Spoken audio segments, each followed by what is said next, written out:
Instead of apologizing to me for your immature action, you are now causing a divide between me and my son. Shame on you." Her words cut through me, and I couldn't help but feel a mix of anger and hurt. I showed the message to Gary, and he was beyond pissed. He couldn't fathom why his mother would react so negatively and place the blame squarely on me. Gary decided to call her, warning her not to send such negative messages as it might distress me further. He even went as far as to threaten to cut her off if this behavior continued. Gary's words and his angry tone seemed to have an impact on Barbara. Faced with the possibility of being cut off, she changed her tune. Instead of acknowledging her own role in the conflict, she proposed a solution. She claimed the only way she could forgive us for what she perceived as a slight was if we allowed her to throw us a baby shower. This sudden turn of events left us both surprised and skeptical about her motives. She continued to plead how nothing would bring her more joy than to throw a grand celebration for me and her grandchild where she would be taking care of everything. Gary looked at me curious, but I remained skeptical with the sudden change in her voice. To me, Barbara's sudden change of heart seemed more like a tactical move to regain control and assert her dominance rather than a genuine attempt at reconciliation.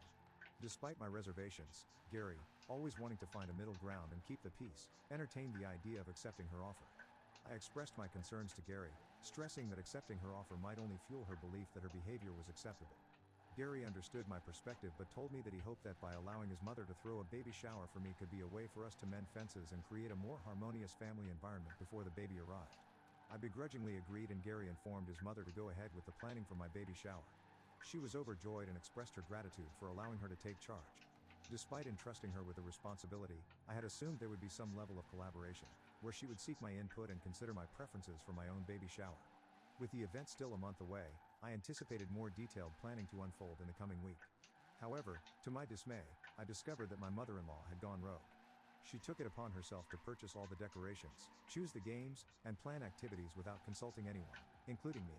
When my mother reached out to her to discuss the baby shower, my mother-in-law simply informed her that everything had been decided and that it would be a surprise for me. The lack of communication and consideration left me feeling disheartened and frustrated, as the event meant to celebrate a joyous occasion was now being shaped without any regard for my preferences or wishes. On the day of my baby shower, the air was filled with a mix of excitement and tension. I arrived at the venue, a local banquet hall, surrounded by my close friends who were eager to celebrate the upcoming arrival of our little one. As I walked in, I couldn't help but notice the outrageous decorations that my mother-in-law had chosen. A sea of brown and beige balloons adorned every corner, depicting a theme that was entirely her creation. I absolutely hated the decoration, as this looked like a misguided attempt at a safari theme gone wrong. The overwhelming presence of brown and beige clashed with the vibrant atmosphere I had envisioned for the celebration.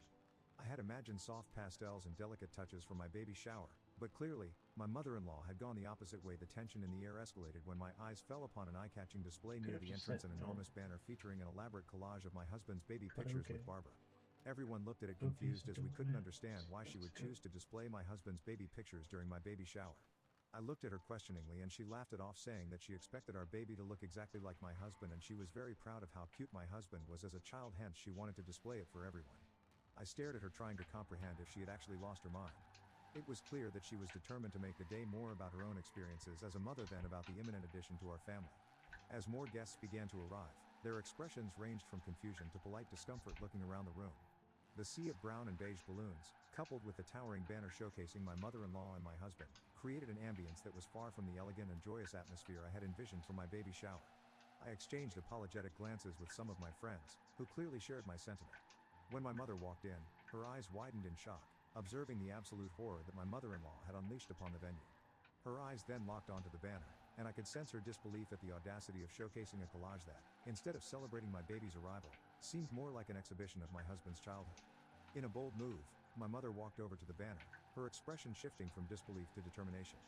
Without uttering a word, she firmly grabbed hold of the banner, decisively removing it from its prominent display. The room fell silent, and all eyes turned toward my mother as she carried away the intrusive display that overshadowed the celebration. I couldn't help but feel a surge of gratitude toward my mother for her unwavering support. My Mill, who was busy talking to other guests, looked in horror watching my mother throw the banner into the dustbin. In a disapproving tone, she asked, "What do you think you're doing? That banner was a special touch to celebrate the baby and the family." My mother, undeterred by the disapproval, responded with a firm yet composed voice, "This celebration is about my daughter and her baby, not a showcase of your personal achievement." The guests around them were drawn to this unexpected confrontation. My Mill, sensing the attention shift, tried to regain control of the situation. "Well, I thought